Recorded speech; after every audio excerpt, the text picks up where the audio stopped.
जय श्री राम दोस्तों, स्वागत है आपका हमारी कहानी में। आज का विषय बहुत ही सुंदर है। एक शहर में एक पंडित जी रामायण की कथा कह रहे थे। जिस समय महाराज जनक का प्रसंग कथा में आया तो श्रोताओं में एक ईसाई व्यक्ति भी बैठे हुए थे। वे फौरन खड़े होकर बोले, पंडित जी, आप जिस राजा जनक की कथा में चर्चा कर रहे हैं वो राजा जनक तो ईसाई मत के थे और वो ईसा पर ईमान रखते थे। बंधुओं, पंडित जी उसकी बात सुनकर आश्चर्यचकित रह गए और उससे बोले, तुम ये बात किस आधार पर कह रहे हो? क्योंकि उस समय तो हजरत ईसा का जन्म भी नहीं हुआ था। ईसाई बोले, मैं इसे सिद्ध कर सकता हूं। पंडित जी बोले, कैसे सिद्ध कर सकते हो आप?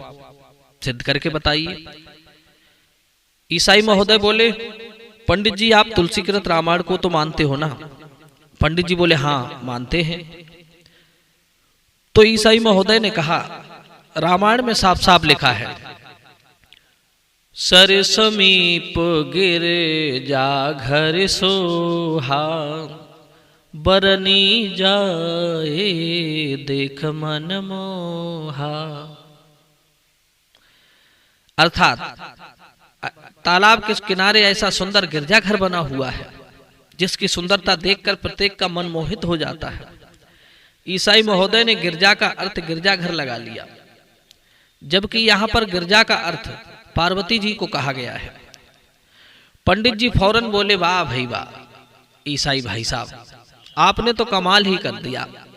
ईसाई बोले, पंडित जी, इसमें कमाल की क्या बात है?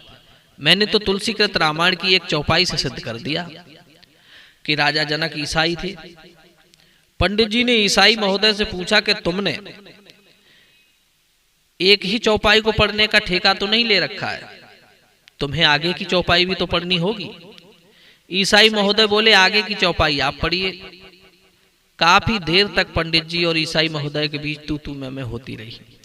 जनता ने भी ईसाई महोदय से कहा कि पंडित जी ठीक कह रहे हैं, आगे की चौपाई तुम्हें पढ़नी चाहिए। अब ईसाई महोदय बोले कि मैंने जो चौपाई बोली थी क्या वो रामायण में नहीं है? और क्या इस चौपाई से राजा जनक ईसाई मत के सिद्ध नहीं होते? तब तक पंडित जी बीच में ही बोल पड़े कि ठीक है, चौपाई तो रामायण की है, परंतु इस चौपाई से राजा जनक ईसाई मत के सिद्ध नहीं होते। तब ईसाई बोला, तो फिर आप ही इससे आगे की चौपाई पढ़कर हमारे वाक्य का खंडन कीजिए, बताइए कि जनक ईसाई मत के नहीं थे। पंडित जी ने कहा, तेरी ऐसी की तैसी, अगर तू इसी चौपाई को मानता है तो अभी तुझे उत्तर देता हूं।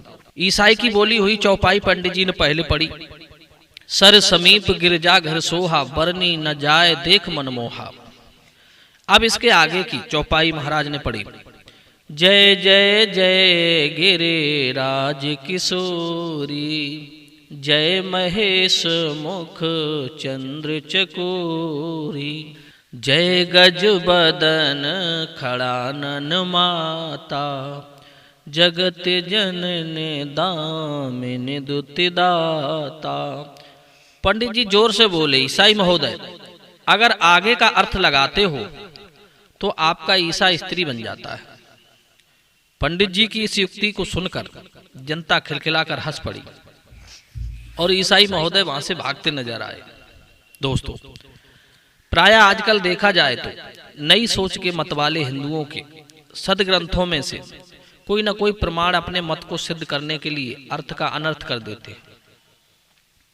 बंधुओं, भोली भाली हिंदू जनता को धोखा देकर अपने मायावी जाल में फंसाकर अपने मत की उन्नति करने में लगे हैं। ऐसी बुद्धि के मतवालों को जब तक युक्ति द्वारा मुंह तोड़ जवाब नहीं दिया जाता तब तक इनका मुंह बंद नहीं हो सकता।